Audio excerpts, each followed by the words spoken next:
Yeah, if you have been a master all the time, you can't be anything else except some kind of master. Remember, I take my vow, like I will save all my, I say, even if I'm born as a human, although very suffering and the life is nothing good here for me, but still much better than beings who fall into hell and suffer every day, every second. So if I have any merit at all, at that time, yeah, my two monks, nuns, teacher tell me to make a wish. I say, if I have any merit at all from now, past life or in the future, I will give it all to those, the worst suffering beings. And then I can be reborn again as human, as long as I can be a human again. And I earn more merit. Just don't put me in hell because I cannot earn any merit there. Just let me come back to become a human, even though human life is nothing interesting. It's suffering, but still better than be hell like other people. So I can share my merit, whatever I have, to those people, to the being, the worst one, the worst suffering people. And then all the incense girl, remember that? Yeah. If I knew what it is, I probably did not. No, I should have known. My soul knows. That's what I'm saying. If you practice spiritually, even if you were reborn again as an ignorant woman, you will not lose it. Otherwise, why would a girl, 20-something years old, seriously in front of the Buddhas and the monks, teachers, make such a vow like that? Yeah? Why? Nobody teach me that. It's just natural, because I had those seeds in a former life. That's why I make such a wish. And normally you would wish, okay, I have a good husband, no? Be rich, or at least something. Or maybe help me to be enlightened, at least, something like that. But no, I want to give all my merit to the most suffering people, most suffering being. And content to be reborn again as human, so that, all the merit will be given away. So if I have not studied before somehow, with some enlightened master or being a master or something to do with that, I would have never come to this thinking to make a wish like that, right? It's logical, right? Yeah, I only met the monks a few weeks before that. And I only read Amitabha Sutra or Guanyin Bodhisattva. I have not even been given this sutra yet. I wasn't worthy to be reading this. Yeah, my teachers say that. It's very good. They subdue my ego. Yeah, they praise me that, I want to be Buddhist. This is very good. You have good merit in the past, for sure. But still, on the other hand, they put me down. You are not worthy to see this sutra yet. They give me some small medicine Buddha, some very harmless and simple. Guanyin Bodhisattva, if you recite her name, she protect you, something like that. But this one, no. After a while, she gave me Kristikapa Sutra, the Buddha that stay in the hell. But not this one, no. After a long time. So at that time, nobody teach me anything about dedicating merit to the other suffer being. So it must have been the seed from former life.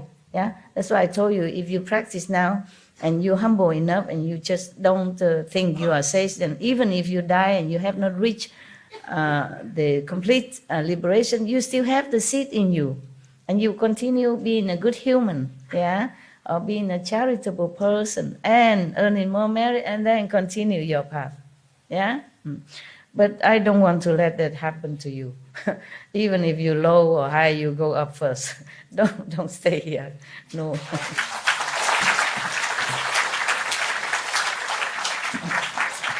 Because if you get out of this, even if you're in astral or second level, it's easier to find master there, because you already learned something with me. So you are not just a nobody.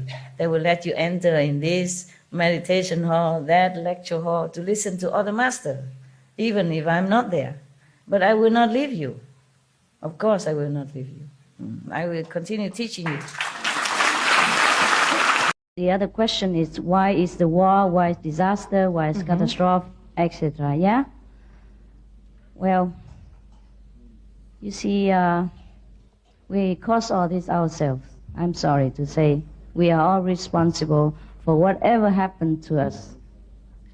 Další otázka se týkala válek a katastrof. Proč existují? Je mi líto, ale musím říci, že jsme si je způsobili sami. Tím, jak se chováme, tím, jak žijeme. Because we are also a part of God and we have creative power. My jsme součástí Boha a máme tvůrčí moc. Whenever we think of something loving, kind and correct, then we create a better atmosphere and we experience a better environment. Ale kdykoliv pomyslíme na něco hezkého, na něco milého, na něco plného lásky, tím vytváříme lepší atmosféru. A v takovéto atmosféře můžeme najít Boha.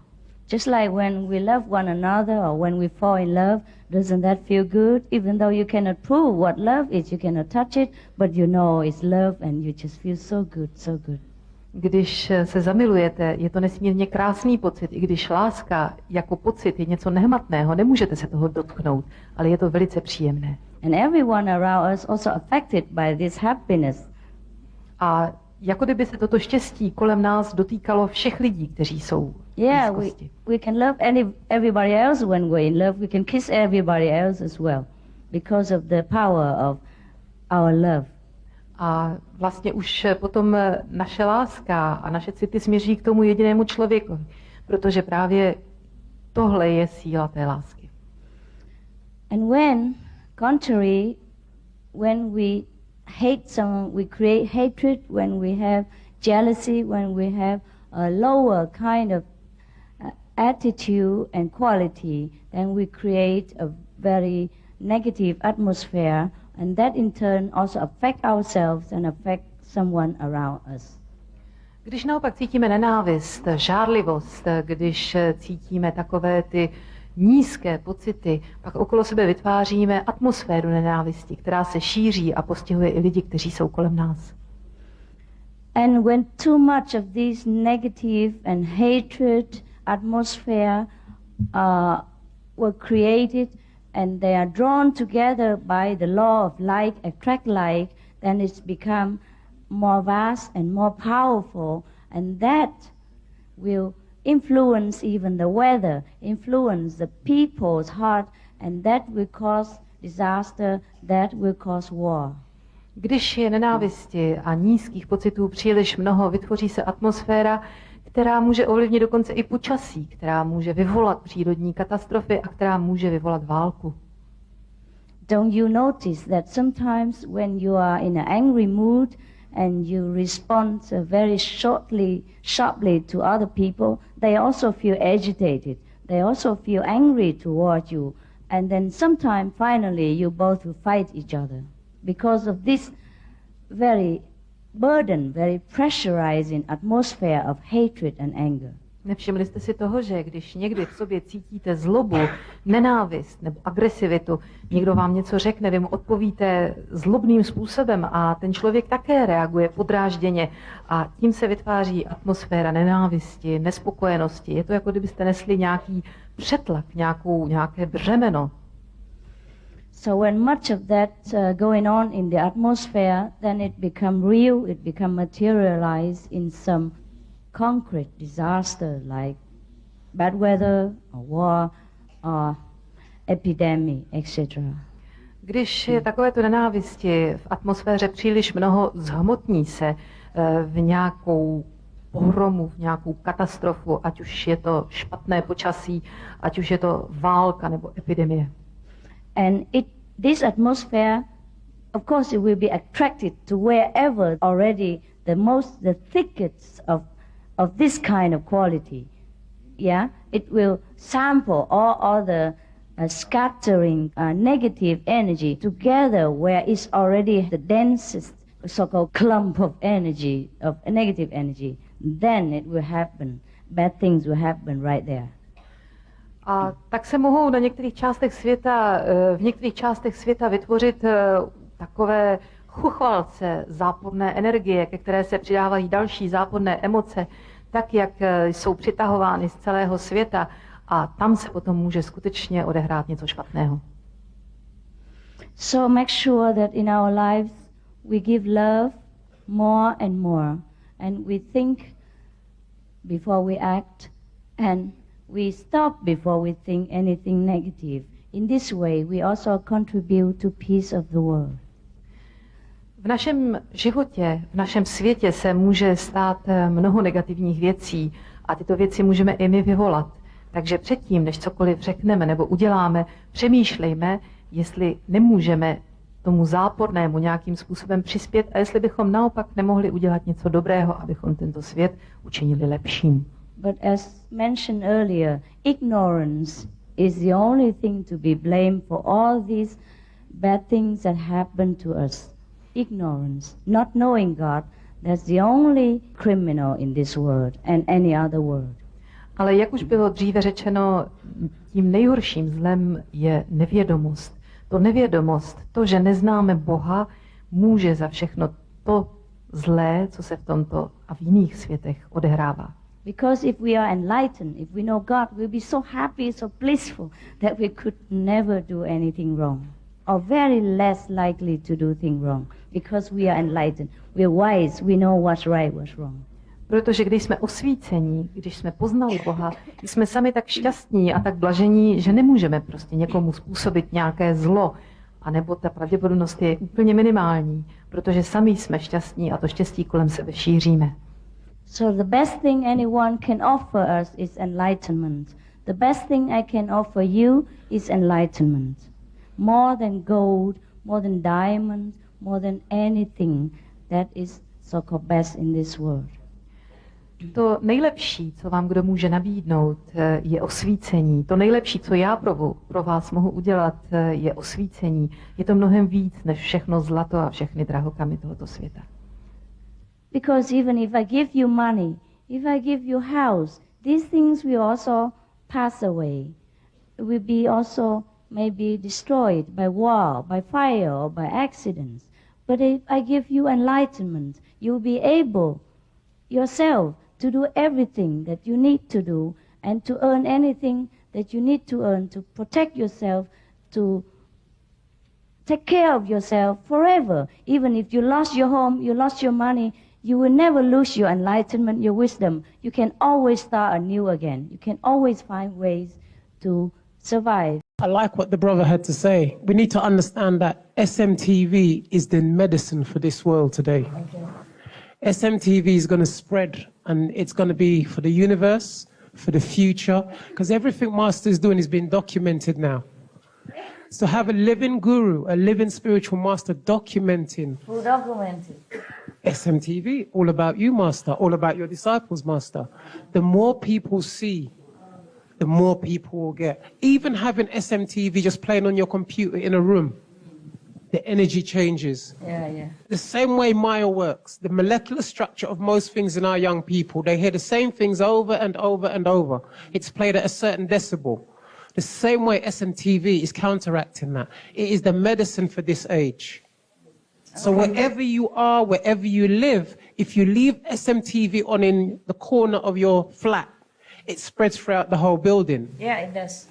If you leave it in the whole building, it spreads for 5 miles. So SMTV, what the brother was trying to say, is probably in this age, the medicine for this age. Okay. So if everybody actually puts it on, leaves it on, Yeah. it doesn't cost you anything. The same way you leave your laptop on, your iPads on, whatever. If you just have SMTV playing, you're benefiting iPhone. your neighbors, your animals, every living entity within that 5 miles. It does. It does. I can tell you that. Yeah. That's why Maya tried to even disrupt me in one of those first days of my first retreat ever seen in Taiwan, you know. Suddenly the SMTV just blocked out and just noise, just a home like that. Because he does it so discreetly, you know. So I asked heaven, oh, what is that? Who dared to do that? He said, Maya. I said, why does he do that? And they said, because you and the SMTV form the ring of protection everywhere. He tried to scare you out of it, you know. I leave very low volume because I meditate. You know, I just leave it on low volume. And then they make it like big, I mean, in the whole room, you know, is reverberated with like a big loudspeaker everywhere in the room, just like that. And then I asked Maya himself, what are you doing? And the entity said to me, television noisy, too noisy for you.